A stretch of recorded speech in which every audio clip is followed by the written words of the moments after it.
Hi guys, I'm Shmee, and today on the Where's Shmee Euro Tour, we're visiting SChnitzer in Aachen, Germany. Now I came by here a few months ago and had a look around the workshop, but unfortunately there was a lot of snow on the ground, which meant I couldn't take anything out for a test drive. Today, however, we're going to have a look at a new introduction that SChnitzer launched at the Geneva Motor Show, and that is their aerodynamic package for the i8, the ACS8. So we're going to have a look around the car, I'll show you all the modifications, and then I'm going to take it out for a short little test drive before coming back for some other cars later on that will feature in due course. So let's take a look at this car, and first thing you're going to notice is the colour. It is very striking. It's a chrome red wrap with a satin finish over the top of it, so you get that kind of satin chrome look, which is really quite nice, especially when the sun comes back out on it. So let's hope that happens again quite shortly. But the main thing obviously is to talk about the modifications and updates from SChnitzer. Nothing changed to the power side of things on the 3-cylinder i8. We'll talk more about that shortly, but let's talk visual for the moment. And firstly, starting around the front, you've got a new lip spoiler down here. You'll notice that everything has SChnitzer badges. You can order all the parts independently as well, actually. You've got these flippers around the front with the sort of end plate to them. The canards installed just above. There's a new grille style at the front of the car.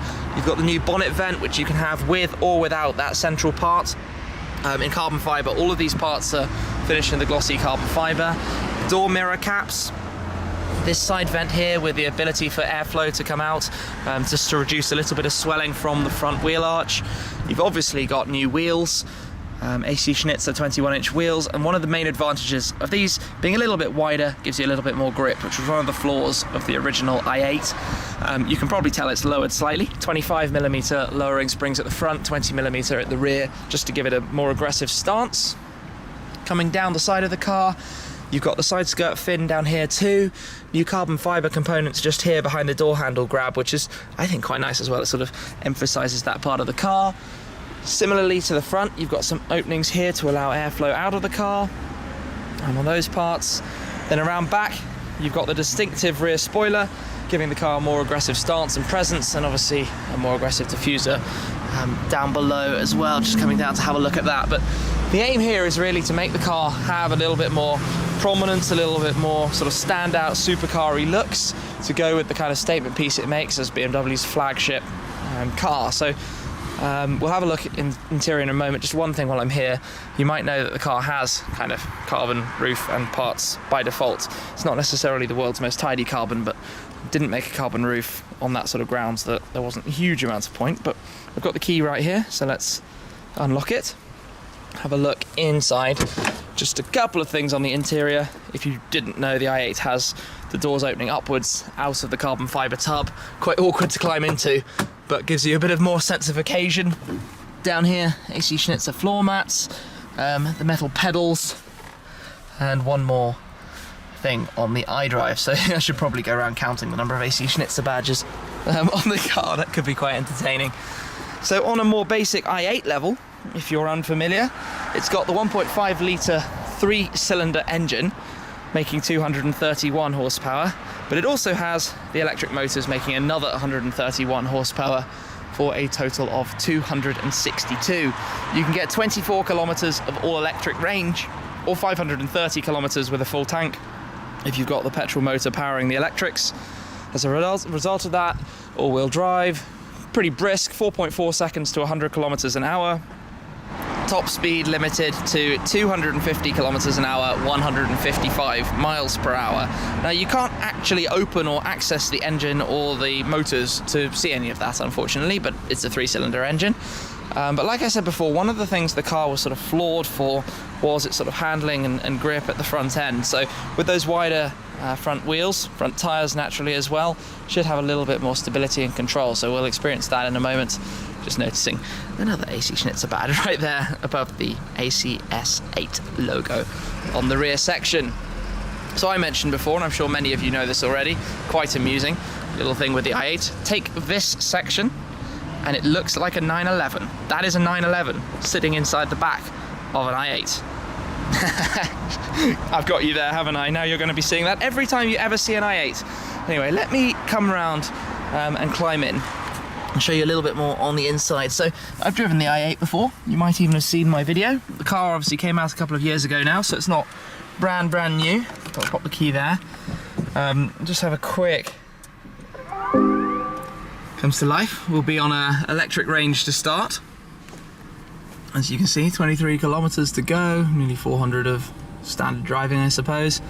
But this is the sort of trippy thing with electric cars. You can just sort of pull away and off you go. And although this is a hybrid, not a full electric, it will do, I think it's 49 grams per kilometer, which is, in terms of emissions, a ridiculously tiny number. So let's fire up the car, head out of here, go for a little test drive. I'll give you some thoughts from behind the wheel. Now, the first thing with this is how trippy electric cars are, or this when you're driving in the electric mode. Now, I know they're becoming more and more standard and common, but I've not spent too much time in electric cars, and it is just the strangest sensation when all you hear as you pull away is that kind of electric whir in the background, and you just sort of gently glide along without the noise and emotive side of a petrol engine. Of course, you have a petrol engine in here that makes quite nice noises actually on shifting, when we get to that as well. But just driving now in comfort, full e-drive electric mode, you can feel the regenerative braking as well when you put your foot on the brake. It's all just very relaxed, and you can actually go one step further into Eco Pro mode, or you can go the other way into sport mode, that way, where the dash turns red, everything livens up, and you've got a bit of petrol engine coming in to give us a little bit of noise from behind. That's where you can sort of put your foot down and you get the combination of the electric engine and the petrol engine. As a car and a driving kind of experience, I talked a lot more about it the 2 times I've driven one before actually. The first was just poofing around London, where you don't get to learn too much about a car, and the second I had a good run out in Germany. But for now, let's just blip it a bit. You hear that? It's quite nice for a 3-cylinder engine. 3 cylinders. And you get that nice kind of upshift sound as well at the top. So, as a kind of driving proposition that's been around for a couple of years, people are getting familiar with this concept, and BMW used this as a kind of technological demonstration to bring this kind of hybrid tech that you basically see in the hypercars into a car available for 1/10 of the price.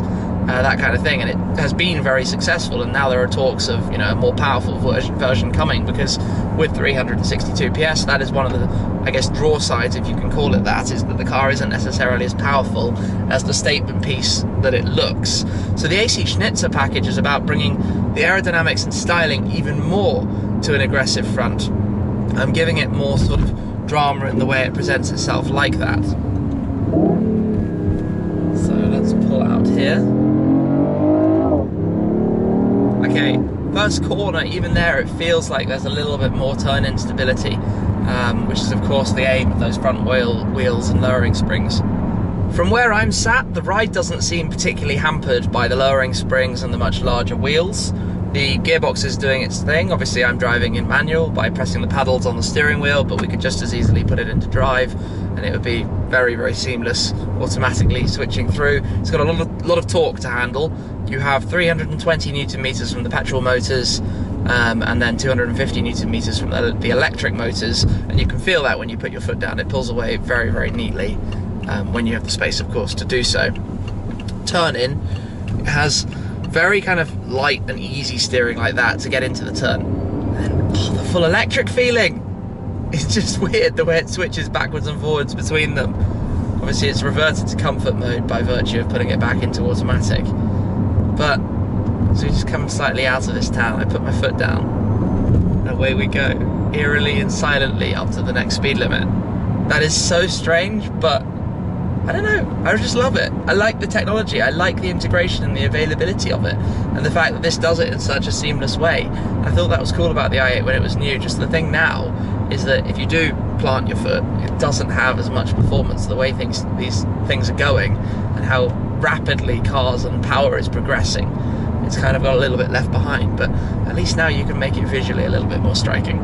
You do also technically have the ability to put it completely in electric mode, so it won't even restart the petrol engine at all, but we don't really want that right now. We want sport mode and to head out onto the Autobahn, where we can accelerate a little bit harder for a moment, not long because I'm on my way back towards SChnitzer, but enough just to hear a little bit more of the engine sound here, up towards the red line. So it's quick, but it's not fastest car in the world. It's quite a long way from the fastest car in the world.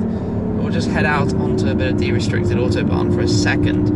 I'm rather thinking I'm going to have a little bit too much traffic, but we can have a little bit of fun. Let's see what it's about. So, away we go. Okay, got up to 100 miles an hour pretty quickly, 170 kilometers an hour. Stable, comfortable, 200 Ks. Yeah, not bad for, you know, a car that's a hybrid with a 1.5 litre 3-cylinder engine. Who would have thought?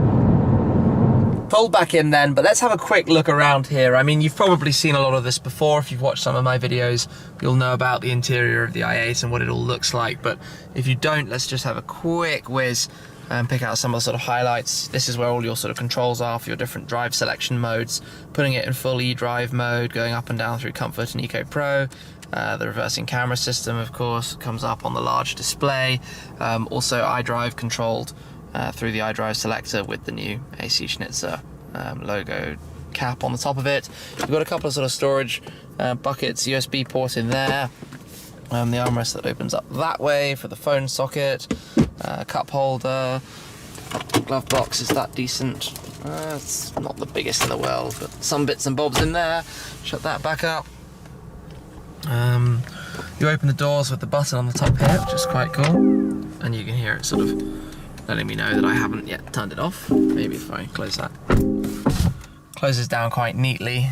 No door pockets, of course, because naturally, imagine you'd put like your drink in a cup holder in your door, and then you do this.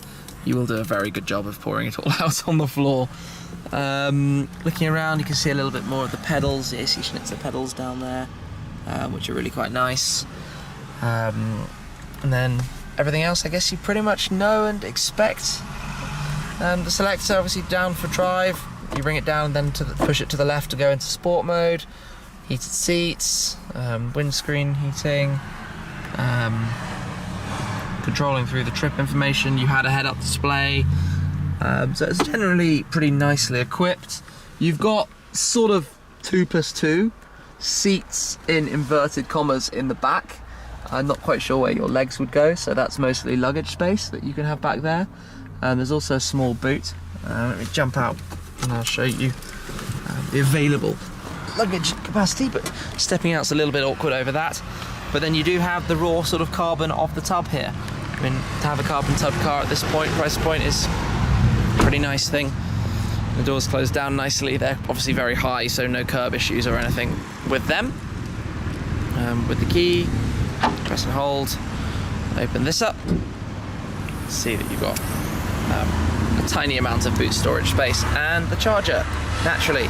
So you can put a couple of things down there and then the rest in the back seat, but all sort of gubbins to make it go back in here. So is that closed down? Yeah. Let's just drop this down. And yeah, that is basically it. The ACS8, the i8 by SChnitzer, significantly improved in terms of looks, upgraded, given a more supercar styling design to it all around, and all the different parts that you can have independently as well. So big thanks to SChnitzer for allowing me to come down, shoot the car, make this little video, give you some feedback about what it's like. But do also check out my other i8 videos from the past if you'd like to know a little bit more about the car and more kind of driving review thoughts and that side of it. But for now, thank you very much for watching. As always, guys, I'm going to wrap it up because the wind has just come out in force, and I'll catch up with you again very soon. Cheers.